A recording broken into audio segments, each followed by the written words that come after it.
শুভেচ্ছা সহ আমন্ত্রণ প্রত্যেককে নিটল টাটা এটিএন সংলাপে আপনাদের সাথে আছি আমি আমিনুল মজলিস। দর্শক, আপনারা জানেন সমসাময়িক এবং জনগুরুত্বপূর্ণ বিভিন্ন বিষয় নিয়ে আমাদের আলোচনা অনুষ্ঠান। আমাদের আজকের আলোচ্য বিষয় দৃষ্টি এখন চট্টগ্রামে। দর্শক, আপনারা সবাই জানেন রাত পোহালেই চট্টগ্রাম সিটি কর্পোরেশনের ভোট, সঙ্গত কারণেই আমাদের আজকের আলোচ্য বিষয় নির্ধারিত হয়েছে। সেই নিয়ে আমাদের সঙ্গে আলোচনায় রয়েছেন এই মুহূর্তে স্টুডিওতে দুজন সম্মানিত অতিথি রয়েছেন। সাবেক নির্বাচন কমিশনার জনাব শাহনেওয়াজ এবং আমাদের সাথে রয়েছেন জাতীয় নির্বাচন পর্যবেক্ষণ পরিষদ এর chairman professor doctor Nazmul Ahsan Kalimullah. এছাড়াও অনলাইনে আমাদের সাথে যুক্ত হয়েছেন কেন্দ্রীয় সমন্বয়কারী সুশাসনের জন্য নাগরিক সুজন জনাব দিলীপ কুমার সরকার। এছাড়া অনলাইনে যুক্ত হবার কথা রয়েছে আমাদের এটিএন বাংলার সহকর্মী, যিনি এই মুহূর্তে সংবাদ সংগ্রহের জন্য চট্টগ্রামে রয়েছেন, জনাব একরামুল হক সায়েম। আমরা চেষ্টা করব তার সাথেও যুক্ত হবার। জনাব দিলীপ কুমার সরকার, আপনি শুনতে পাচ্ছেন আমাকে? শুনতে পাচ্ছি। জি, আপনাদের প্রত্যেককেই স্বাগত অনুষ্ঠানে। প্রিয় দর্শক, কথা না বাড়িয়ে আমি চলে যাই মূল আলোচনায়। প্রথমে শাহনেওয়াজ স্যার, আপনাকে দিয়ে আলোচনা শুরু করছি। সাম্প্রতিক সময়ে পৌর নির্বাচন হয়েছে বেশ কয়েকটি, এবং সেগুলো নিয়ে নানা ধরনের সহিংসতা যেমন হয়েছে, রাজনৈতিক মাঠে দীর্ঘদিনের যে উত্তাপের খরা ছিল সেইটা খানিকটা কেটেছে বলা হয়ে থাকে। সিটি কর্পোরেশন নির্বাচন এবং এই নির্বাচন, আমাদের স্থানীয় সরকারের যে নির্বাচনগুলো সাম্প্রতিক সময়ে প্রতীকের যে বিষয় তৈরি হয়েছে, সিটি কর্পোরেশন নির্বাচন তার মধ্যে অন্যতম একটি।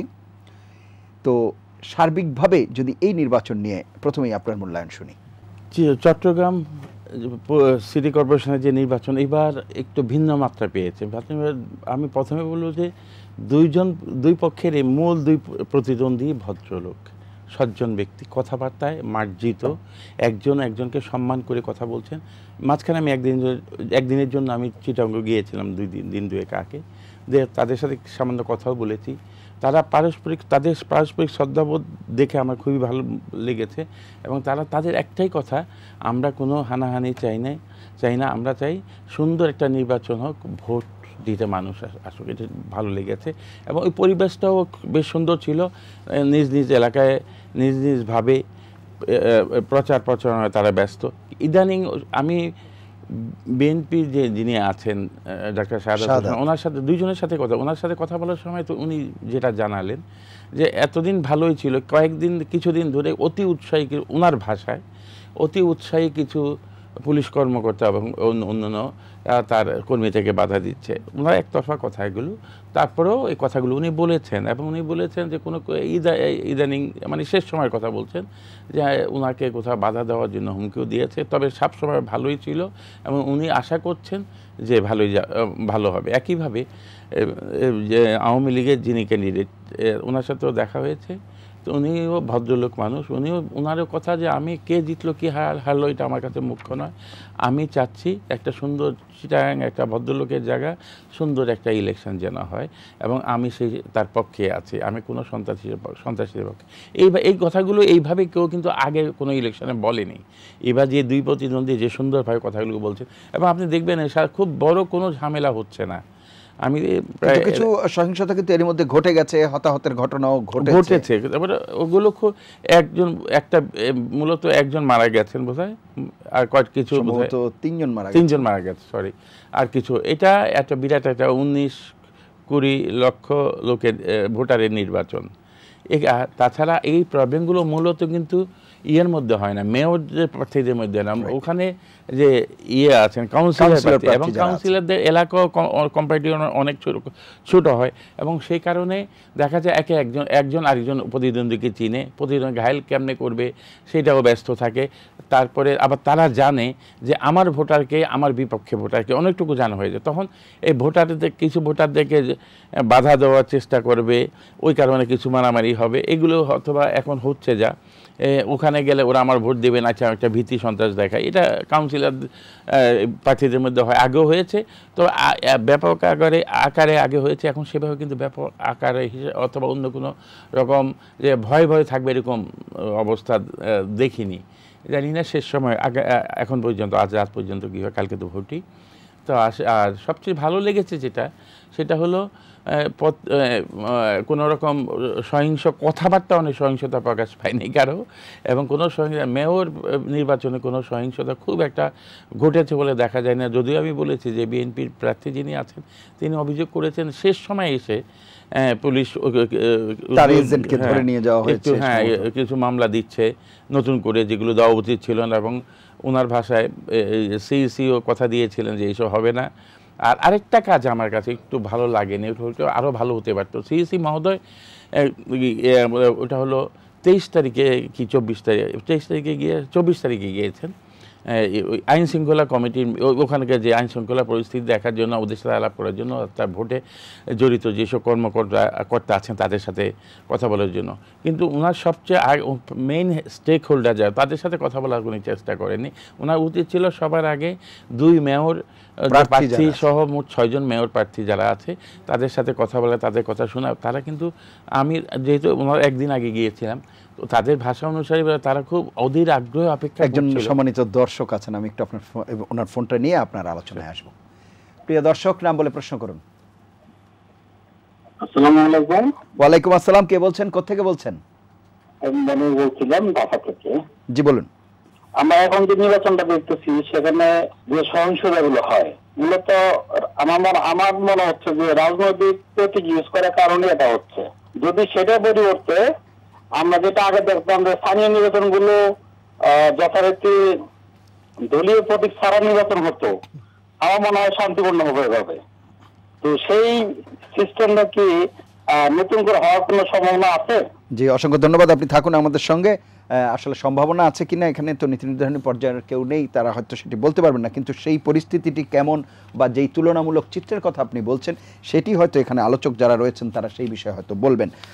যে বিষয়টি এই ভদ্রলোক বলছিলেন প্রতীকের বিষয়ে, সাম্প্রতিক সময় উনি বলছেন যে স্থানীয় নির্বাচনে প্রতীক হওয়ার কারণে সহিংসতার বিষয়টি উদ্বেগজনক হারে বেড়েছে। বেশি মানে আমি বলবো খুব বেশি সঠিক কথা নয়, কারণ যখন প্রতীকে ভোট হতো না, মানে রাজনীতি প্রতীকে ভোট হতো না, তখনও কিন্তু এই সহিংসতা থাকতো, তখনই কিন্তু মানে রাজনৈতিক নৈতিক পরিচয় আলাদা হয়ে যেত। হ্যাঁ, যেমন যে ক্যান্ডিডেট যদি একপন্থী হতো সেই পন্থীর লোকগুলো ওদিকে চলে যেত, অন্য ক্যান্ডিডেট আরেক, এইভাবে ভাগাভাগি তখনও হতো, সরাসরি হয়তো প্রতীকটা দেখা যেত না। কিন্তু এখন প্রতীক হওয়াতে একটা স্পষ্ট হয়েছে, মানে আগে যেটি অলিখিত ছিল এখন সেটি লিখিত। আর তাছাড়া একটা স্পষ্ট হয়েছে যে আমি যে দল করি আমি ওই দলকে সাপোর্ট করছি, মুনাফিকির সম্ভাবনাটাও কমে গেছে। হ্যাঁ, এটা একটা কারণ। আর সেটা ভালো হয়েছে যে আসল আমি যে রাজনৈতিক অবস্থানে আছে সেটা যদি প্রচারিত হয়ে যায় অথবা সেটা যদি দৃশ্যমান স্পষ্ট হয় তাহলে ক্ষতি কি, আপনি সেটাই বলছেন। আমরা শুনবো, আরেকজন দর্শক আছেন, একটা ফোন নেবার চেষ্টা করবো। প্রিয় দর্শক, নাম বলে প্রশ্ন করুন। আসসালামু আলাইকুম। ওয়ালাইকুম আসসালাম। কে বলছেন, কোত্থেকে বলছেন? আমি দুবাই থেকে ওসমান। দুবাই থেকে ওসমান, জি বলুন, শুনতে পাচ্ছি। আমার প্রশ্ন হচ্ছে, জনগণ তো আওয়ামী লীগের সাথে আছে, তো আওয়ামী লীগ এত ভয় হয় কেন জনগণকে? জনগণের ভোট দেওয়ার অধিকার দেয় না কেন? তারা এটা অধিকারটা নিচ্ছে কেন? জনগণের ভোট জনগণকে দিতে দিন, জনগণের প্রতিনিধি জনগণ নির্বাচন করুক। অসংখ্য ধন্যবাদ। আমরা বুঝতে পেরেছি আসলে আমাদের সাথে তো কোনো রাজনৈতিক ব্যক্তিত্ব নেই সেই অর্থে, সুতরাং এই উত্তর দেওয়ার জন্য আমরা মানে যথেষ্ট কিংবা উপযুক্ত কিনা। জনাব শাহনেওয়াজ, আরেকটি বিষয় আপনি বলছিলেন যে যতটা না মেয়র প্রার্থী যাদের আমরা সহিংসতার ব্যাপার বা অন্যান্য যেসব অসঙ্গতির কথা বলছি সেগুলো তার চেয়ে বেশি আশঙ্কা করছেন যারা কাউন্সিলর প্রার্থী তাদের জন্য। এবং এখানে যে তথ্যটি রয়েছে যে সদ্য বিদায়ী 17 জন কাউন্সিলরকে এবার আওয়ামী লীগের যারা ছিলেন তাদেরকে মনোনয়ন দেওয়া হয়নি, এবং এর মধ্যে 12 জন নির্বাচনে প্রতিদ্বন্দ্বিতা করার ব্যাপারে অনড় রয়েছে, প্রার্থিতা প্রত্যাহার করেননি। সেই ক্ষেত্রে কি আপনার মনে হচ্ছে কিনা একটা অন্তর্দ্বন্দ্ব বা কোন্দল এবং সেগুলোর কারণে একটা সম্ভাবনা রয়েছে? কারণ যে বিরোধিতা করে দাঁড়িয়েছে সে তো আগে কাউন্সিলর ছিল, তার একটা জনবল রয়েছে, তার একটা কিছু সাপোর্টার রয়েছে, তাদের একটা ক্ষোভ রয়েছে, এই তাদের মতো করে। অন্যদিকে যারা ওই পার্টিরই নমিনেশন পেলো, তার পার্টির লোকজন এক বিরাট অংশ তাকে সাপোর্ট করলো। তাতে দেখা যায় যে একই পার্টির দুই ভাগ হয়ে যাচ্ছে। এই দুই ভাগ হওয়ার থেকেই কোর্টটা বেশি জন্মায় যে আমরা একই দলে ছিলাম, এখন প্রার্থীর জন্য তুমি আলাদা হলে পার্টি কোথায় করছো, এরকম একটা ভাব থাকে। এই কারণটা অনেকটা হতে পারে যে এই কারণে হয়তো সহিংসতা কি বেড়ে যেতে পারে। তো আমি একটা জিনিস আশা করছি, সেটা হলো চিটাং ডিভিশন যে মেট্রোপলিটনে যিনি কমিশনার আছেন তানভীর সাহেব, উনি খুব শক্ত মানুষ। আমি শক্ত মানুষ এই যে বলছি, আমি ওনাকে টাঙ্গাইলে দেখেছি এবং ঢাকাতে উনি যতটুকু পেরেছেন তাতে খুব শক্ত মানুষ হিসাবে নিজেকে পরিচয় দিতে পেরেছেন। সেই লোকটা এখন ওখানে আছে, এখন উনি পুলিশ প্রধান হিসাবে ওই এলাকার। আমি আশা করি অনেক কিছুই উনি পারবেন। আমরা সেই প্রত্যাশাই করি। আমরা একটু জনাব দিলীপ কুমার সরকারের কাছে যাব। জনাব দিলীপ কুমার সরকার, আপনাদের এই নির্বাচন সম্পর্কে পর্যবেক্ষণ রয়েছে, মাঠে আপনাদের লোক রয়েছে, আপনাদের এই সম্পর্কিত প্রতিবেদন রয়েছে। আমরা যে বিষয়গুলো এখানে আলাপ করছিলাম যে আগামীকাল যেই চট্টগ্রাম সিটি কর্পোরেশন নির্বাচনের ভোট, সেখানে নির্বাচনকে ঘিরে নানা রকম সহিংসতার আশঙ্কা থেকে থাকে এবং এখনও পর্যন্ত যে কথাটি বলা হচ্ছে যে মোট 723টি কেন্দ্রের মধ্যে অর্ধেকের বেশি অর্থাৎ 417টি কেন্দ্র ঝুঁকিপূর্ণ। সার্বিকভাবে পরিস্থিতি কেমন দেখছেন? ধন্যবাদ আপনাকে। জনাব দিলীপ কুমার সরকার, আপনাকে একটু থামাতে হচ্ছে, আমাদের সমস্ত একজন দর্শক আছেন, আমরা একটা ফোন নেবার চেষ্টা করবো। প্রিয় দর্শক, নাম বলে প্রশ্ন করুন। জি, আমি চট্টগ্রাম মাদারবাড়ি থেকে বলছি। চট্টগ্রাম মোহাম্মদ আলাউদ্দিন। আলাউদ্দিন জি, বলুন। জি, আসসালামু আলাইকুম। আমাদের যে আজকে চট্টগ্রাম সিটি কর্পোরেশনের যে 27 তারিখ বন্ধ ঘোষণাটা হলো না কেন, আমি একটু জানতে চাই। যে আপনি থাকুন আমাদের সঙ্গে, হয়তো এর যৌক্তিকতা কিংবা কি কারণে সেটি হয়েছে বা হয়নি সে বিষয়ে এখানে সম্মানিত আলোচক রয়েছেন, তারা আলোচনা করবেন। জনাব দিলীপ কুমার সরকার। হ্যাঁ, ধন্যবাদ।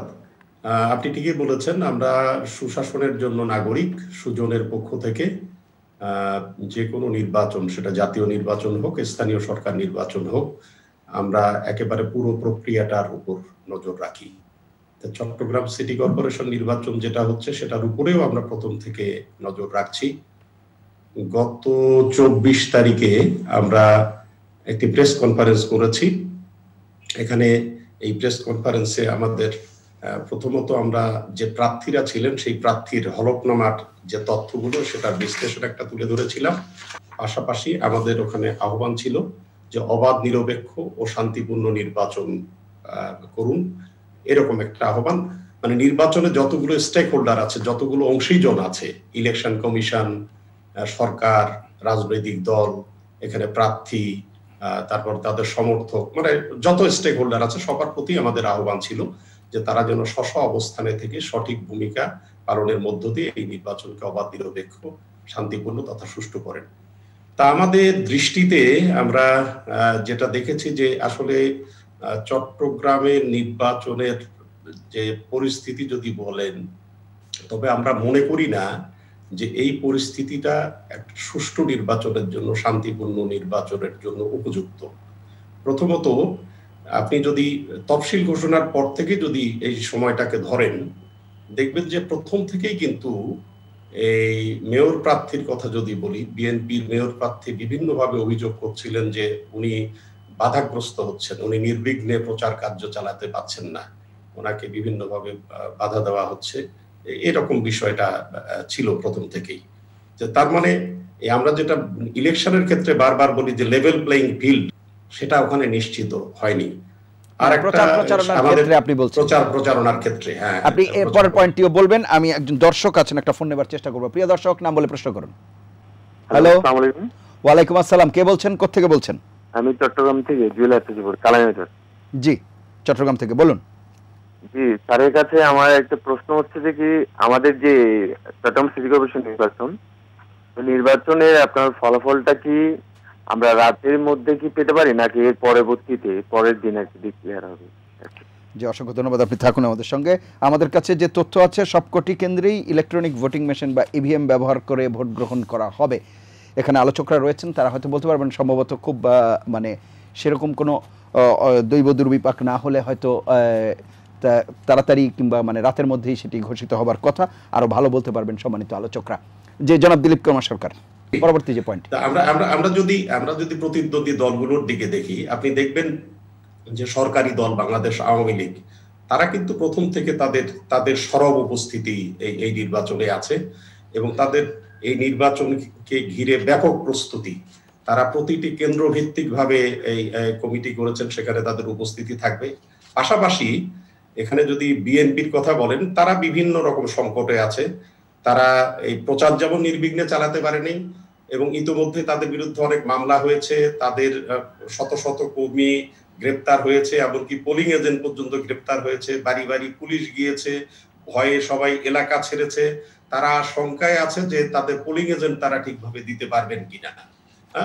জনাব দিলীপ কুমার সরকার, একটি বিষয়, আপনারা যেহেতু এই নির্বাচনী মাঠ পর্যবেক্ষণ করছেন, আমি জানি না এই প্রশ্নটি কতটা সঙ্গত হবে, সেটি হচ্ছে যে আপনি যেটি বলছিলেন যে আওয়ামী লীগ শাসক দলের কারণে বা সরকারি দল হওয়ার কারণে তাদের প্রচারণা যথেষ্ট, এটি তো আসলে সর্বজন বিদিতই। যখন যেই দলই ক্ষমতায় থাকে তারা হয়তো এই যে প্রচারণা বা নিজেদের সুবিধাজনক অবস্থায় নিতে পারে, সেই ক্ষেত্রে অপোজিশন যারাই থাকে তাদের যে একটা টিকে থাকার মানসিকতা, সেটি বিএনপি নেতাকর্মীদের ভেতর কতটা লক্ষ্য করেছেন বা যেই হামলা মামলা সেগুলোকে মানে সেই প্রতিকূলতাকে ছাপিয়ে আপনি কিভাবে দেখছেন বিষয়গুলো?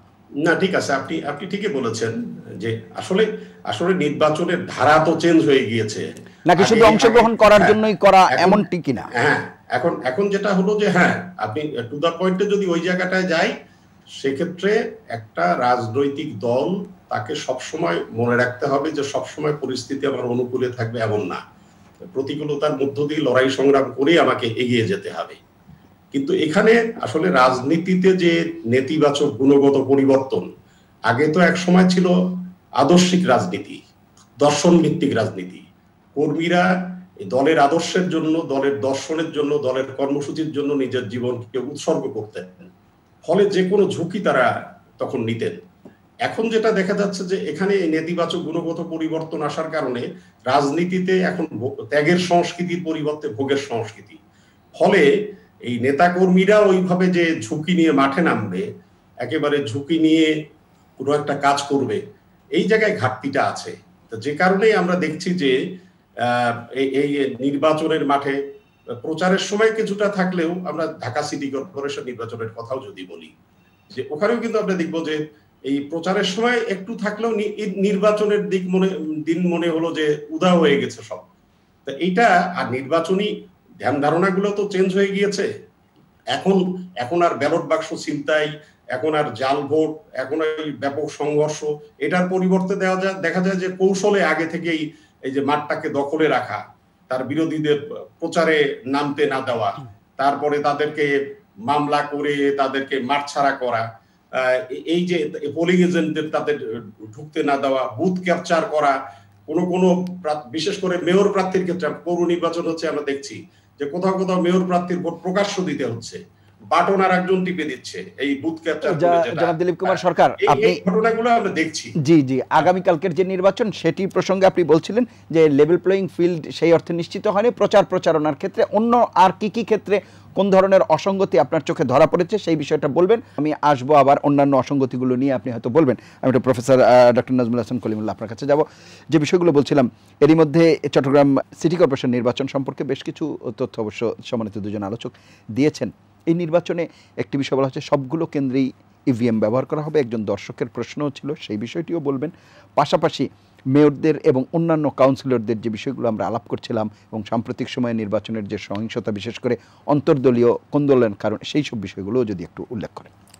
ধন্যবাদ মজলিস ভাই। আসলে আমাদের অগ্রজ প্রতিম শ্রদ্ধেয় সাবেক নির্বাচন কমিশনার শাহনওয়াজ স্যার এবং আমাদের দিলীপ ভাই যিনি সুজনের প্রতিনিধিত্ব করছেন, সবাই ক্ষেত্রটা প্রস্তুত করে দিয়েছেন আলোচনার।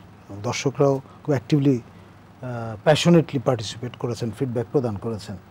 এই পটভূমিতে আমি একজন দর্শকের প্রশ্নের উত্তর হিসেবেই আলোচনাটা শুরু করি। তিনি জানতে চেয়েছেন যে কত দ্রুততম সময়ে ফলাফল লাভ করা যাবে। তো যেহেতু প্রতিটি কেন্দ্রে ইভিএম ব্যবহৃত হচ্ছে, ইভিএমের বিউটিটাই তাই যে দ্রুততম সময়ে আপনি ফলাফল পেয়ে যাবেন। এটা নিয়ে বাড়তি ওই ভোট গ্রহণ পর্ব শেষ হওয়ার পর এই বাছাই করা, ভাঁজ করা, তারপরে ফলাফল বেসরকারিভাবে লিপিবদ্ধ করা, এই যে বিশাল প্রক্রিয়া, দগ্ধযজ্ঞ, এটা কোনো প্রয়োজন হবে না। মানে যান্ত্রিকভাবেই আমরা বিষয়টা জেনে যাব। তো ফলে দ্রুততম সময়ে আমি অবাক হব না যদি 1 ঘন্টার মধ্যে আমরা ফলাফল পেয়ে যাই কেন্দ্রীয়ভাবে।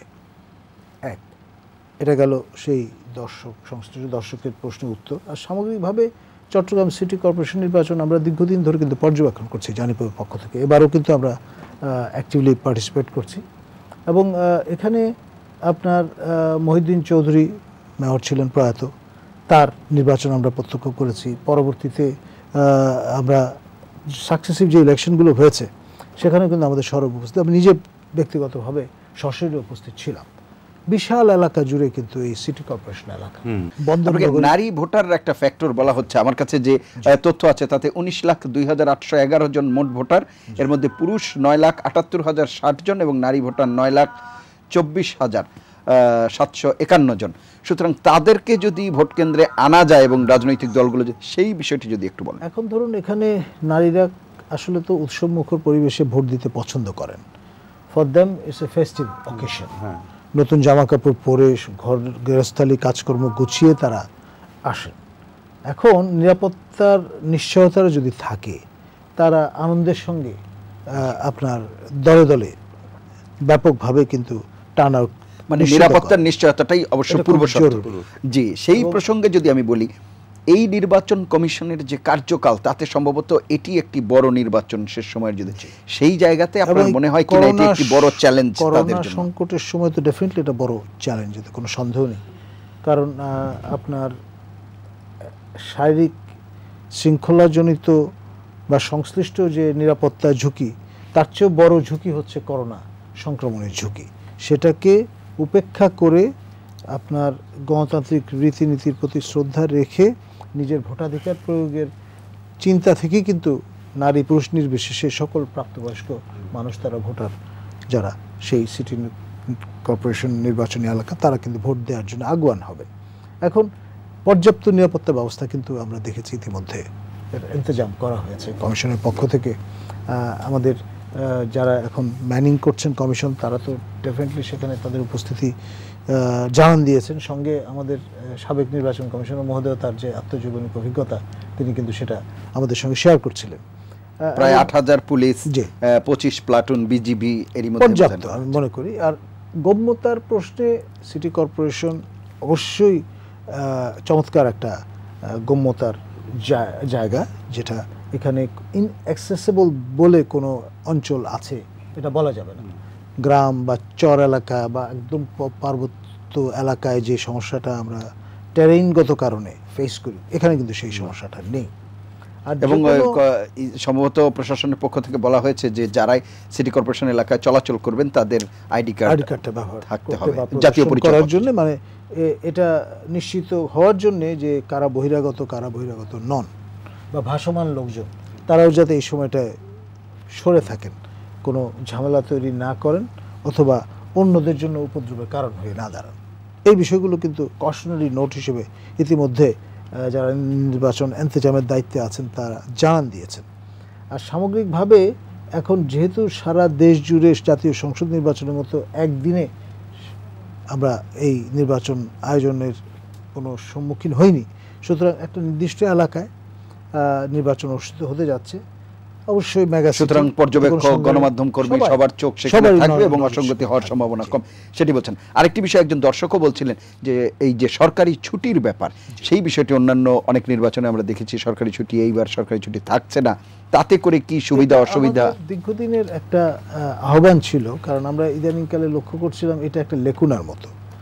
আমাদের ব্রিটেনে আমরা নির্বাচন পর্যবেক্ষণ করতে গিয়ে দেখছি রাত 10টা পর্যন্ত ভোটাধিকার প্রয়োগ করা যায়, বা অনেক আগে থেকে অ্যাবসেন্টি ব্যালট হিসাবে আপনি আপনার ভোটাধিকার প্রয়োগ করতে পারেন এবং লোকজন এটাকে অজুহাত হিসেবে নিচ্ছে না। গাজীপুর সিটি কর্পোরেশন নির্বাচন পর্যবেক্ষণ করতে গিয়ে দেখেছি অনেকে এই দিনটাকে ছুটির দিন মনে করে আপনার এলসওয়্যার চলে যাচ্ছেন ভোট না দিয়ে, মানে ভাবছেন যে রিক্রিয়েশনের একটা ভালো সুযোগ পাওয়া গেছে। অনেকের মাইন্ডসেট কিন্তু এরকম হয়ে গেছে। আর অস্ট্রেলিয়ার মতো তো আমরা আইন করে বাধ্যতামূলক করি যে আমাদের ভোটাধিকার প্রয়োগ না করলে দণ্ড হবে। যেহেতু বিষয়টা এইরকম, সেই কারণেই আমার মনে হয় গ্র্যাজুয়ালি আমরা আধুনিকতম একটা জায়গায় পৌঁছে যাওয়া ভালো। অ্যাফার্মেটিভ অ্যাকশনের অংশ হিসেবে ছুটির দিন ঘোষণা করা হতো যে কোনো নির্বাচনী এলাকায়, যে কোনো পর্যায়ের নির্বাচনই হোক, সেটা আমাদের শাহনওয়াজ স্যার তো ডেফিনেটলি সেটা বিয়ার মি আউট। কিন্তু এই ট্রেন্ডটা যাতে চালু হয়, আমরা ক্রমে উন্নয়নশীল থেকে উন্নত দেশ হওয়ার প্রক্রিয়ায় আছি, সেখানে আমাদের এই মানধার তারামূলের প্র্যাকটিসগুলো থেকে কিন্তু আস্তে আস্তে বেরিয়ে আসতে হবে। ঠিক আছে, আমরা একটু জনাব দিলীপ কুমার সরকার, এখনকার যে প্রসঙ্গ যুক্ত হলো দু একটি, যদি সেগুলো একটু যুক্ত করেন কিংবা আবার আপনার আগের আলোচনা। এখানে এই ছুটির প্রসঙ্গটা আসছে, এটা যেহেতু আমাদের বলতে পারেন যে প্র্যাকটিসও ওই রকম যে ইলেকশনের দিন ছুটি থাকে, মানুষ ভোট দিতে যায়। এমনিতেই দেখবেন যে শহর অঞ্চলগুলোতে কিন্তু ভোটারদের কেন্দ্রে আসার প্রবণতাটা একটু কম। আপনি 15 সালের নির্বাচনের কথা যদি আমরা ধরি, চট্টগ্রাম সিটি কর্পোরেশনের, সেই সময় ছিল গত 37.3 কোথায় ওখানে।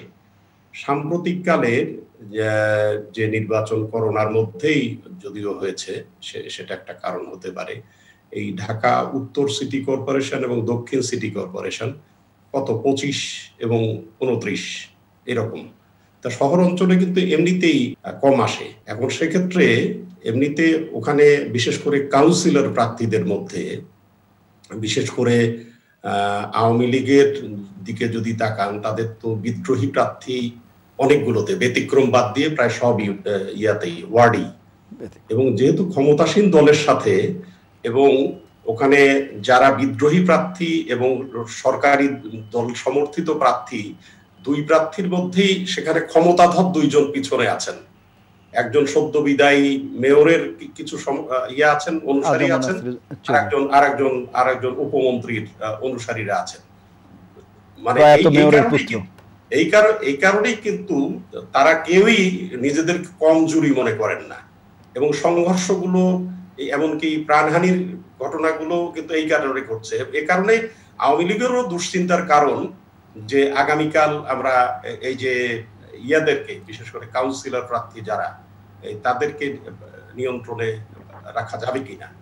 যদিও ইলেকশন কমিশনের আমরা প্রস্তুতি দেখছি, তাদের প্রস্তুতি ভালো, পুলিশ প্রশাসনের প্রস্তুতি ভালো, ওখানে এই যে ম্যাজিস্ট্রেট নিয়োগের বিষয়গুলো সব প্রস্তুতিগুলো আছে।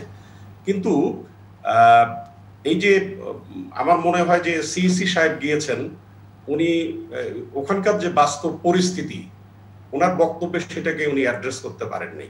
উনি বেশ সন্তুষ্টি প্রকাশ করেছেন সেখানকার পরিবেশ পরিস্থিতি, কিন্তু চট্টগ্রামের পরিস্থিতি কিন্তু ওরকম বলে না যে সন্তুষ্টি করার মানে মতো। বরং চিফ ইলেকশন কমিশনারের হুঁশিয়ারি দেওয়া উচিত ছিল যে, মানে আমরা তো জানি যে সংবিধানের 126 অনুচ্ছেদ অনুযায়ী এই নির্বাচনকালীন সময়ে একেবারে নির্বাহী বিভাগের দায়িত্ব কর্তব্যই হলো ইলেকশন কমিশনকে সহায়তা করা। এখানে শাহনাজ স্যার আছেন, নাজমুল হাসান কলিমুল্লাহ স্যারও আছেন, আপনারা জানেন। অতএব ইলেকশন কমিশনের তো ভয় ভীতির কিছু নেই, তারা সরকারকেও যে কোনো এই সময়কালে যে কোনো নির্দেশ তারা সরকারকে দিতে পারে। সব স্টেক হোল্ডার, যত স্টেক হোল্ডার আছে, তাদের কথা শুনতে বাধ্য। নির্বাচন কমিশনকে এই সময়ে আইনি ভিত্তির উপর দাঁড়িয়ে নৈতিকতার সাথে, সাহসিকতার সাথে তার এই ইয়েগুলো মানে পালন করার কথা। সেক্ষেত্রে আমার মনে হয় যে কালকে যেহেতু ইলেকশন, এখনো ইলেকশন শুরু হয়নি, প্রস্তুতি তাদের ভালো আছে। এতদিন যেটা হয়েছে, কালকের দিনে যদি ওনারা তাদের সঠিক অবস্থানে থেকে সঠিক রোলটা প্লে করেন, আমরা মনে করি যে মানে আমরা এক্সপেক্ট করতে চাই যে সব অংশীজন। দিলীপ কুমার সরকার, আপনি থাকুন, একজন দর্শক আছেন, একটা ফোন নেব। প্রিয় দর্শক, নাম বলে প্রশ্ন করুন। আসসালামু আলাইকুম, আমি ফরহাদ বলছিলাম পাবনা থেকে। ভাই বলছি যে বর্তমান রাজনীতিতে মানে নির্বাচনের যে কেন্দ্রগুলোতে মানে ভোট কেন্দ্রে কোনো ম্যাজিস্ট্রেট পাওয়ার দিয়ে কাউকে নিয়োগ করা হবে কিনা, যে এই ধরনের কোনো সহিংসতা ঠেকানোর জন্য কোনো ম্যাজিস্ট্রেট থাকবে কিনা নিয়োগ। জি, ধন্যবাদ। জি জনাব শাহনাজ, যদি সেই বিষয়ে বলেন এবং সামগ্রিকভাবে আলোচনাটা যদি করেন। প্রায় সব নির্বাচনেই ম্যাজিস্ট্রেট থাকেন, এই ক্ষেত্রে তো অতি অবশ্যই থাকবে। এখানে শুধু জুডিশিয়াল ম্যাজিস্ট্রেট একা থাকবে না, সাথে এক্সিকিউটিভ ম্যাজিস্ট্রেট প্রচুর থাকবে, এক্সিকিউটিভ ম্যাজিস্ট্রেট থাকবে, সাথে জুডিশিয়াল ম্যাজিস্ট্রেট থাকবে, যেহেতু বলা হচ্ছে অর্ধেকের বেশি কেন্দ্র ঝুঁকিপূর্ণ। 400 কতটা যেন কেন্দ্র বলেছে, 417টা কেন্দ্র বলেছে, যেহেতু ঝুঁকিপূর্ণ, হ্যাঁ গুরুত্বপূর্ণ, বিশেষ গুরুত্বপূর্ণ, সেই কারণেই ওখানে ম্যাজিস্ট্রেটের নজরদারি আরও বেশি থাকবে। সেই দুই রকম ম্যাজিস্ট্রেট থাকবেন, যারা এক্সিকিউটিভ ম্যাজিস্ট্রেট তারাও থাকবেন, জুডিশিয়াল ম্যাজিস্ট্রেট থাকবেন। কাজে ম্যাজিস্ট্রেট থাকবেন প্রচুর, এতে অসুবিধা নাই। আর পুলিশ থাকছেন, বিজিবি থাকছেন, সবই থাকছেন। আচ্ছা, এই নিয়ে একটা কথা আমি একটু বাড়তি বলতে চাই, সেটা হলো যে ইভিএম নিয়ে যে কথাটা উঠেছে। কারণ ইভিএমটা আর কাজ আরম্ভ হয়েছিল আমাদের সময়, আমরা যখন কমিশনে ছিলাম, পরবর্তী সময় শেষ হয়েছে এই কমিশনের সময়, এই কমিশন এই ইভিএমটা ব্যবহার করেছে। এই ইভিএমটা এত সুন্দর যে এটা আপনার ফিঙ্গারপ্রিন্ট না মিললে খুলবে না, দুই এক ক্ষেত্রে যদি না খুলে ওইটা একটা পার্সেন্টেজ, সামান্য একটা পার্সেন্টেজ হাতে দিয়েছে প্রিজাইডিং অফিসারে, আদারওয়াইজ ওটা না হলে খুলবে না। তবে প্রিজাইডিং অফিসার যদি জেনুইন মনে করে সেই ক্ষেত্রে একটা সামান্য একটা পার্সেন্টেজ তার হাতে দেওয়া আছে, যে পারমিশন দেওয়া। তো এখানে না, সেটাতে আসলে মোট ভোটের যে ফলাফল তাতে খুব একটা মানে প্রতিফলন ঘটবে এরকম নয়, বা হেরফের হবে এরকম না। সেই আবার আরেকটা জিনিস হলো, যখন হাতে মিলল তখন কিন্তু মেইন ইয়েটা খুলে গেল, ভোটিং মেশিনটা খুলে গেল, এবং ওখানে আপনার ছবিও এসে যাবে যে কে। যে বিষয়টি মানে ঘুরে ফিরেই আসে অভিযোগের মূল জায়গাটি, সেটি হচ্ছে যে সবকিছু যখন প্রস্তুত হয়ে গেল, ঠিক তখন হয়তো কেউ সাহায্যকারীর ভূমিকা অবতীর্ণ হয়ে সেই জায়গাটা যদি একটু অ্যাড্রেস করেন। জি প্লিজ। আমি সেটা দিয়ে আসছি। তো সেই ক্ষেত্রে হয়ে গেল, তখন ভোটিং মেশিনের ভিতরে গিয়ে কভার করা যে জায়গা আছে সেখানে গিয়ে ভোট দেবে, ওখানে একবার সাধারণ মানুষও বুঝতে পারবে। এই সম্পর্কে তো মানুষের অভিজ্ঞতা হয়েই গেছে। তো এখন একটা প্রবলেম আমি নিজেও শুনেছি, এবং আমার দুই একজন আত্মীয় স্বজনও আমার কাছে অভিযোগ করেছে, যেটা হলো মেশিন ওপেন হওয়ার পরে তো আমি কোন মার্কায় দেবো, কয়েকটা মার্কা দেখা যাচ্ছে, সেখানে বাটন টিপ দেব। তো সেই যায় বাটন টিপ দিতে যাওয়ার মুহূর্তে আমার একাধিক আত্মীয় আমাকে বলেছেন, দেওয়ার মুহূর্তে ও আপনি তো এটাতে ভোট দিতে চান, আচ্ছা আপনার ভোট হয়ে গেছে বলে নিজে টিপ দিয়ে ও হতভম্ব হয়ে দাঁড়িয়ে থেকে শিক্ষিত লোকেরা চলে এসছে। এতে সে মারামারি করা সম্ভব নয় স্থানীয়। এই বিষয়টা সরকারের নজরদারি করতে হবে, প্রিজাইডিং অফিসারের নজরদারি থাকতে হবে, রিটার্নিং অফিসার এগুলো খেয়াল রাখতে হবে। আমাদের চিটাং যে রিটার্নিং অফিসার আছে, ভাইও চিনেন, আমিও চিনি, হাসানুজ্জামান, খুব ভালো ছেলে। আশা করি সে শক্তভাবে যদি কাজ করে অনেকটুকু এগিয়ে নিয়ে যেতে পারবে। আপনি যেটা বললাম, ইভিএমে আমার ধারণা ছিল কোনো রকম অনিয়ম হবে না, কিন্তু এই অনিয়মটা তৈরি হয়ে যাচ্ছে। এই সম্বন্ধে কেয়ারফুল থাকলে আর ইভিএম নিয়ে কোনো সমস্যা আপাত দৃষ্টি দেখা যাচ্ছে না। আরেকটা যেটা বলছিল যে রেজাল্ট দেওয়া যাবে কিনা, এটা অবশ্য নাজমুল ভাই বলেই ফেলছেন। সেটা হলো যে অ্যাকচুয়ালি যখনই ভোট দেওয়া হচ্ছে, এতজনের ভোটের ক্যাপাসিটি আছে, যখন 300 জনের আছে, 300 জনের মধ্যে হয়তো 240-50 জন ভোট দিল। তো কেউ যদি এনক্লোজ সময়ের বেড়ে এনক্লোজে থাকে, তাও হিসাব করে ওই সময়টা পার করে দিয়ে ভোট নেওয়ার পরে ওখানে যখনই মেশিনে টিপ দেয় ভাগ হয়ে যাচ্ছে যেই ইয়াতে মানে প্রতীকে দিচ্ছে। তো সে তারপরে যখন ভোট শেষ হয়ে গেল, আরেকটা বাটন আছে, ওই বাটন টিপলেই এসে যাবে কার কত ভোট, মানে কোন প্রতীকে কত ভোট উঠে। এটা সময় বেশি লাগার কথা না।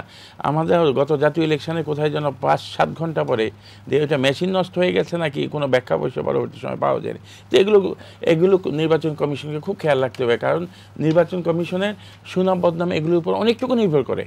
কারণ ইভিএমে এসে ভোট, ইভিএমটা পরিচালনা করতে পারলে, বাড়ির লোককে ঠেকাতে পারলে, ওই যে শেষ মুহূর্তে টিপ দেওয়ার লোকটাকে ঠেকাতে পারলে, হ্যাঁ, সুন্দর ইলেকশন হবে।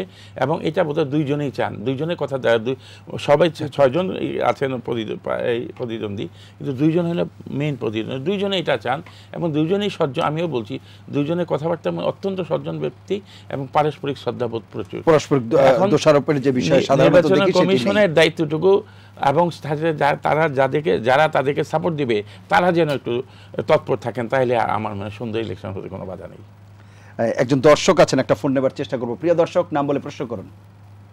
জি ভাইয়া, আসসালামু আলাইকুম। ওয়ালাইকুম আসসালাম। কে বলছেন, কোথা থেকে বলছেন? চট্টগ্রাম থেকে বলতেছি, আমার নাম জাভেদ। জি জাভেদ সাহেব বলুন। জি, বলতেছি যে আমি একজন দেশের নাগরিক, যদি আমি ভোটটা যদি না দিতে পারি, তখন আমি কি নির্বাচন কমিশন নামে কি মামলা করতে পারি? অসংখ্য ধন্যবাদ, আপনি থাকুন আমাদের সঙ্গে। এখানে সাবেক কমিশনার আছেন। আপনার শখ হলে যে কোনো লোকের বিরুদ্ধে মামলা করতে, আপনার যে মামলা করার শখ হয়, তবে আপনি নির্বাচন কমিশনে আপনাকে প্রস্তুত করে দিচ্ছে আপনার ভোট দেওয়ার জন্য, আপনার যোগ্যতা বলে আপনি ভোট দিবেন। আমি এইভাবে বলবো আইনের বাইরেও, যে আপনি একজন ভোটার, আপনি এত ভীত থাকবেন কেন ভোট দিতে গিয়ে? আপনি সাহসী হন, প্রত্যেকের সাহসী যদি হয় তাহলে দুর্বৃত্তরা কোনো রকম করতে হয়। আপনি অন্যের মাথায় লবণ রেখে বড়ই খাওয়ার কোনো কারণ নেই। আপনি নিজে সাহসী হন, নিজে দেন যে আমার ভোট আমি দিব, শক্তভাবে। দু একটা ঘটনা ঘটে মন শক্ত হয়ে যাবে। নির্বাচন কমিশনকে আপনার সাথে দাঁড়িয়ে থেকে নির্বাচন কমিশনে এসে আপনাকে ভোট দেওয়া হবে, আপনাকেও আপনার দায়িত্বটুকু আপনাকে পালন করতে হবে। ধন্যবাদ।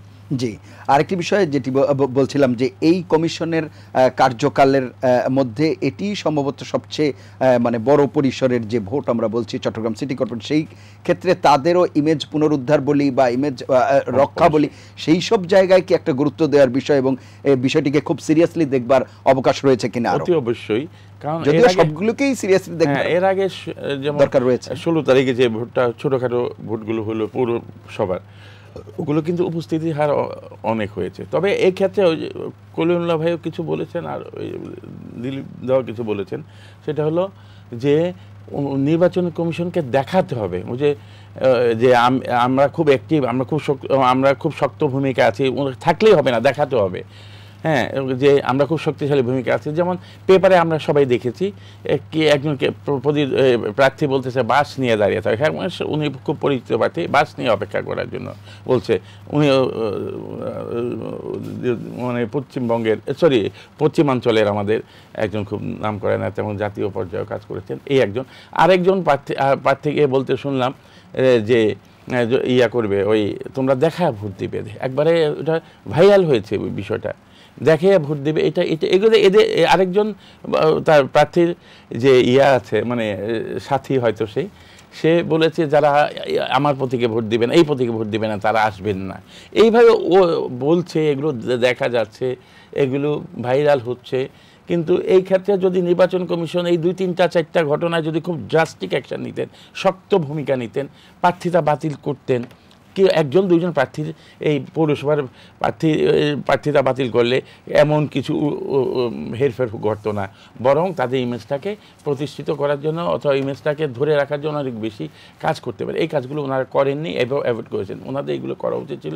সিইসি মহোদয় আরও শক্ত ভাষাটা, স্পষ্ট ভাষায়, শক্ত ভাষায় ওনার কথাগুলো বলা উচিত ছিল, কারণ ওনার মুখ দিয়ে মানুষের আশ্বাস পাবেন। জনাব শাহনওয়াজ, নির্বাচনের যে অভিযোগ সেগুলো নিয়ে আমরা আপনার সাথে কথা বলবো, নির্বাচন কমিশনে যে অভিযোগগুলো জমা পড়েছিল সেই বিষয়ে। কিন্তু তার আগে আমাদের সহকর্মী আছেন একরামুল হক সায়েম, উনি আমি অনুষ্ঠানের শুরুতে বলেছিলাম চট্টগ্রামে অবস্থান করছেন নির্বাচন সম্পর্কিত যে সংবাদ সংগ্রহের জন্য।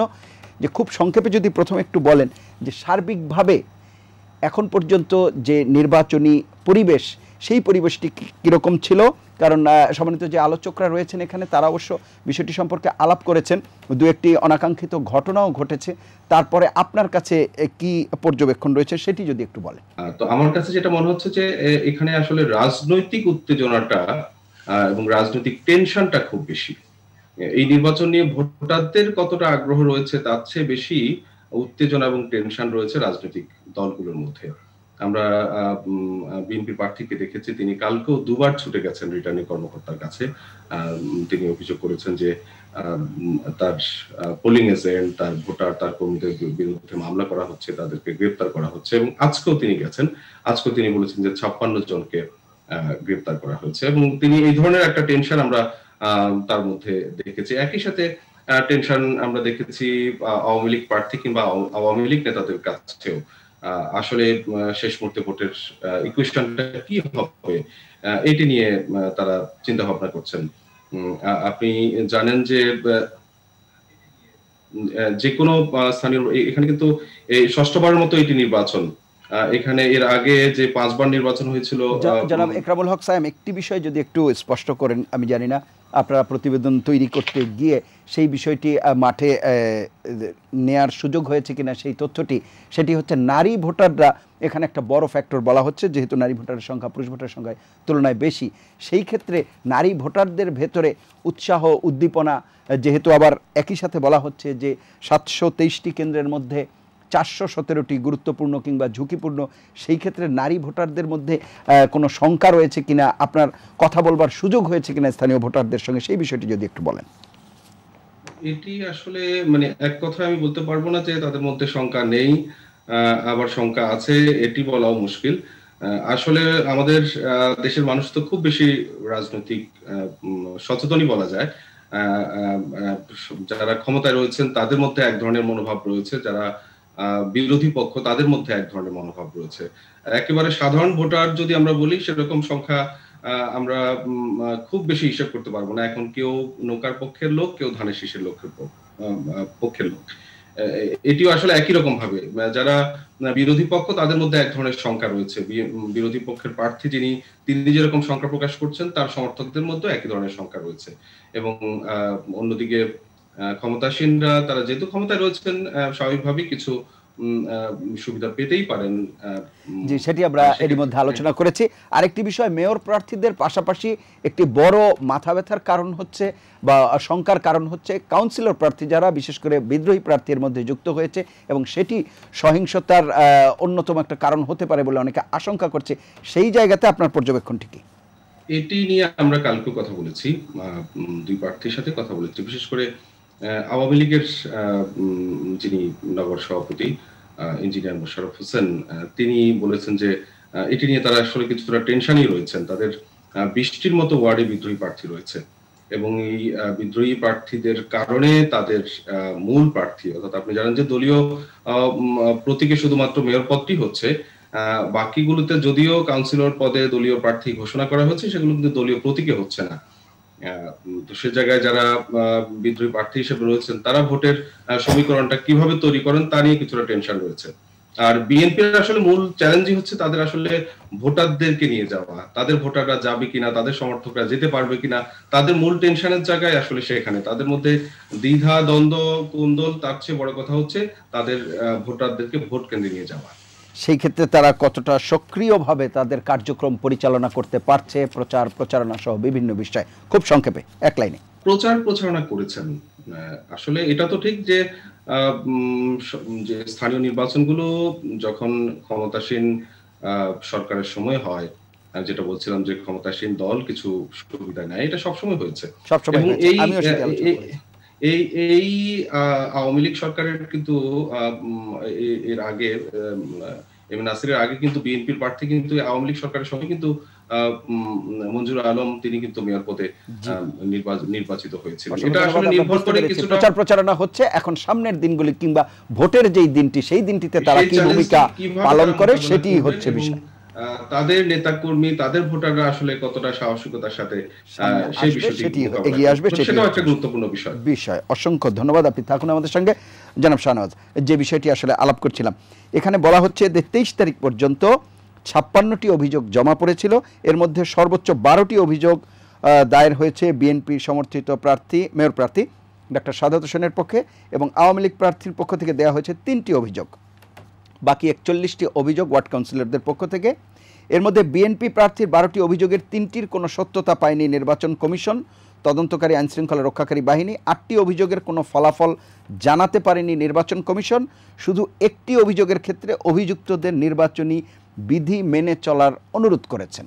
এই হচ্ছে বিষয়। পৃষ্ঠের ভূমিকা পালন করলে চলবে না, এখানে শক্ত ভূমিকা পালন করতে হবে নির্বাচন কমিশনকে, কারণ তারাই নেতৃত্ব। যদিও সবার সাথে একত্রে ইলেকশন সহযোগিতার ফলে ইলেকশনটা হচ্ছে সবার সাথে, কিন্তু নেতৃত্ব দিচ্ছে ইলেকশন কমিশন। এখানে যাজকের ভূমিকা পালন করে কোনো কাজ হবে না। আপনি এটা করেন না, এইগুলো নির্বাচন করে, যেমন আমি এটা আমাদের সময় ইলেকশন করেছে, শয়ে হাজারো অভিযোগ এসেছে, সেই তুলনায় 56টা অভিযোগ এবং মূল বিরোধী প্রার্থী দলের বলা তার মাত্র 12টা, 8টায় ফলাফল কেন দিতে পারলেন, এমন কি অবস্থায় পড়ে গেলেন যে দিতে পারলেন আমি জানি না। আর একটাতে ওই মানে ওই যাজকের ভূমিকা পালন করলেন, এটা কোনোটাই ঠিক না। সব অভিযোগগুলো যাচাই করে দেখতে হবে, এবং কেউ ফেরেশতা নয়।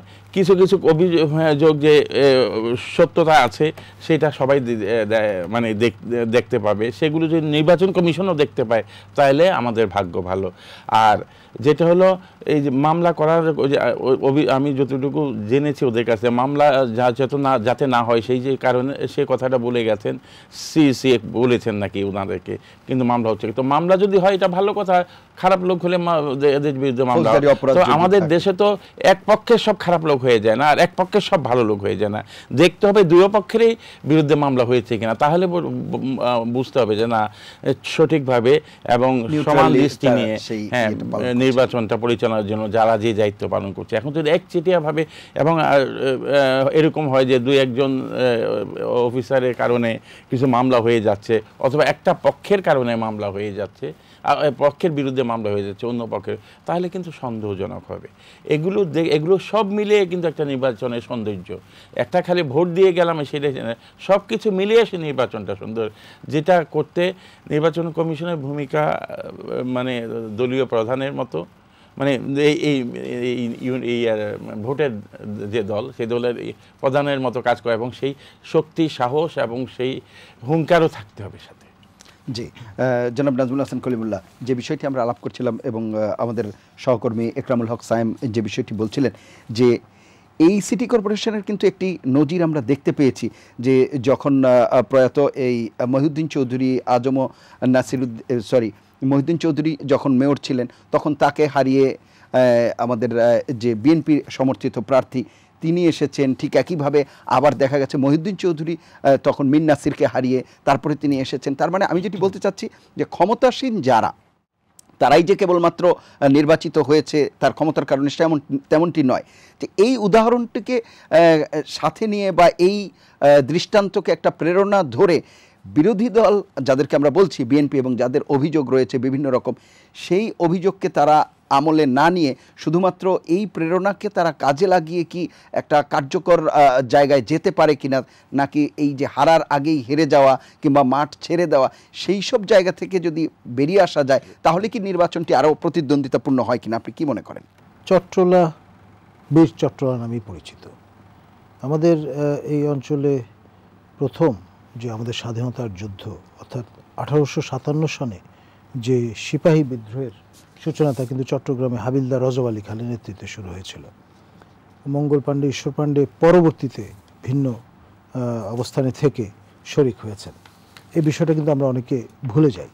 সেই ট্র্যাডিশন এক ধরনের অ্যান্টি ইনকামবেন্সি চেতনার জন্ম দিয়েছে, এবং এর ফলে আমরা একাধিকবার এই কাণ্ডটি দেখেছি। সুতরাং আসলে মূল বিষয়টা হচ্ছে যে সংশ্লিষ্ট ক্যান্ডিডেট তিনি কতটা ক্রেডিবল, এবং স্থানীয়তার যে উপাদানটা আছে সেখানে সেন্স অফ বিলঙ্গিংনেসটা কেমন, এই বিষয়গুলো যদি একরকম মাত্রায় থাকে তাহলে ওই ধরনের ফলাফল অনিবার্য। কিন্তু বর্তমানে যে পরিস্থিতি পরিবেশ বিরাজ করছে, ক্রেডিবল অপোজিশন আসলে নেই, এটা আমরা উইথ ডিউ রেসপেক্ট আমরা বলবো। আর শাসক দলের যে অবস্থানটা, মানে এর যে প্যাকেজ, উন্নয়নের যে আপনার রোড ম্যাপ, সব কিছুর দিকে যদি তাকান তাহলে যারা আপনার ভোটার বা ইলেকটোরেট, তারা তো তাদের স্বার্থ সংশ্লিষ্টতার বিষয়টা সম্পর্কে সচেতন। এমন একজনকে নির্বাচিত করে যদি দেন যার ফলে তাদের 5 বছরের জন্যে মানে একটু শ্লথগতি সম্পন্ন প্রক্রিয়ায় ঢুকে পড়তে হবে, সেটা ডেফিনেটলি তারা চাইবেন না। কিন্তু এই উদাহরণ, আপনার এই কথাটি যদি আমি ধরে নেই, কিন্তু বিগত সময়ে ভোটাররা কি চিন্তা করে অ্যান্টি ইনকামবেন্সি যেই সেন্টিমেন্টটা, সেটি বিগত সময়ে কিভাবে আসে, সেই সময়টার যে বস্তুনিষ্ঠ মানে পরিবেশ এরকম ছিল না, তার সঙ্গে এখন অভাবিতপূর্ব একটা পরিবর্তন কিন্তু আমরা লক্ষ্য করছি। একটা হলো করোনাকাল, এটা ভুলে গেলে চলবে না। অনেক কিছুতে স্থবিরতা আছে, কিন্তু তৎসত্ত্বেও উন্নয়নের যে জোয়ারটা সেটা কিন্তু মানে প্রবল বেগেই তার উপস্থিতি জানান দিচ্ছে। অসংখ্য ধন্যবাদ। আমরা জনাব দিলীপ কুমার সরকার শেষ করব নির্বাচন সময় সামগ্রিকভাবে যদি আপনি এই আলোচনা মূল্যায়ন করেন। আমি শুরুতে যেটা বলছিলাম যে 24 তারিখে আমরা একটা প্রেস কনফারেন্স করেছি এবং প্রেস কনফারেন্সে আমরা যত স্টেক হোল্ডার এখানে আছেন একেবারে ইলেকশন কমিশন থেকে শুরু করে সব স্টেক হোল্ডারদের উদ্দেশ্যেই আমরা আহ্বান করেছি যে তারা যেন স্ব অবস্থানে থেকে সঠিক ভূমিকা অবতীর্ণ হওয়ার মধ্য দিয়ে এই নির্বাচনটাকে সুষ্ঠু শান্তিপূর্ণ করেন। তা এই নির্বাচনের ক্ষেত্রে আমরা অনেক উত্তাপ সেখানে দেখছি, অনেক ল্যাকিংস আমরা দেখছি, তারপরেও আমরা আশাবাদী হতে চাই। এবং আপনি অতীতের কথা টানছিলেন, যদিও এটা ঠিক যে অতীতের সেই দিন তো আর নেই, এখন অনেক চেঞ্জ হয়ে গেছে, নির্বাচনী কৌশলেরও চেঞ্জ হয়ে গেছে। তারপরে আমরা আশাবাদী হতে চাই যে আগামীকাল ইলেকশন কমিশন, সরকার, রাজনৈতিক দল, প্রার্থী, তাদের কর্মী সমর্থক, এমনকি ভোটার, তারা সবাই স্ব অবস্থানে থেকে এই দায়িত্বশীল ভূমিকা পালন করবে। ভোটাররা ভোট কেন্দ্রে যাবে এবং একটা সুষ্ঠু নির্বাচন আমরা প্রত্যক্ষ করব। এবং এই যে দলই জিতুক, আমরা মনে করি যে সুষ্ঠু নির্বাচন হলে এই জয়টা সবারই, এই জয়টা জনগণের, এই জয়টা গণতন্ত্রের জয় হোক, এটাই আমরা চাই। অসংখ্য ধন্যবাদ। জনাব শাহনওয়াজ যদি যুক্ত করেন আমরা শেষ করব 30 সেকেন্ডে। আমরা চাইবো যে সুন্দর পরিবেশে নির্বাচন হোক, নির্বাচনের ধারার একটা এক্সাম্পল হয়ে থাকুক এটা, এবং মানুষ এতে এনকারেজড হয়ে বিভিন্ন জায়গায় আরও সুন্দরভাবে ভোটের জন্য প্রস্তুত হোক এবং ভোট সুন্দর হোক, মানুষের মনের ইচ্ছা প্রতিফলিত হোক, এইটাই আমার মানে আশা আর কি। অসংখ্য ধন্যবাদ আপনাদের চারজনকে এই অনুষ্ঠানে অংশ নেওয়ার জন্য। প্রিয় দর্শক, এই ছিল আজকের নিটল টাটা এটিএন সংলাপ। আমাদের যে আজকের আলোচ্য বিষয় ছিল, সবার দৃষ্টি এখন চট্টগ্রামের দিকে। সেই রাত পোহালে চট্টগ্রাম সিটি কর্পোরেশনের যে ভোট, সেই ভোটে এখানকার সম্মানিত আলোচকরা বলেছেন যে মূলত মেয়রের যে প্রধান বড় রাজনৈতিক দলের যে দুজন প্রার্থী রয়েছেন, তাদের একদিকে যেমন রেজাউল করিম চৌধুরী, তিনি অত্যন্ত সজ্জন ব্যক্তি, আবার ডক্টর শাহাদাত যিনি আছেন, তিনিও তার ত্যাগের কারণে ত্যাগী রাজনীতিবিদ হিসেবে মানুষের কাছে আবির্ভূত হয়েছেন, এবং দুজনের কেউই নির্বাচন প্রচারণার সময় একে অপরকে কোনো বিষয়ে কাদা ছোড়াছুরির যে মনোভাব আমরা দেখি কিংবা যে সংস্কৃতি আমরা দেখি সেটি প্রদর্শন করেননি। সেটি নিঃসন্দেহে একটি নির্বাচনের জন্য ইতিবাচক ধারা আমরা বলতে পারি। পাশাপাশি কাউন্সিলরদের অংশগ্রহণের ব্যাপারে কালকে একটি বড় মাথা ব্যথার এবং উদ্বেগের কারণ রয়েছে, এটিও সবাই বলছেন। এছাড়া যারা ভোটার রয়েছেন তারা নির্বিঘ্নে সাহসিকতার সঙ্গে তাদের যে দায়িত্বশীল ভূমিকা সেটি তারা পালন করবেন, সেই প্রত্যাশায় শেষ করছি। সবাই ভালো থাকবেন, সুস্থ থাকবেন, আশা করি এটিএন বাংলার সঙ্গেই থাকবেন। আল্লাহ হাফেজ।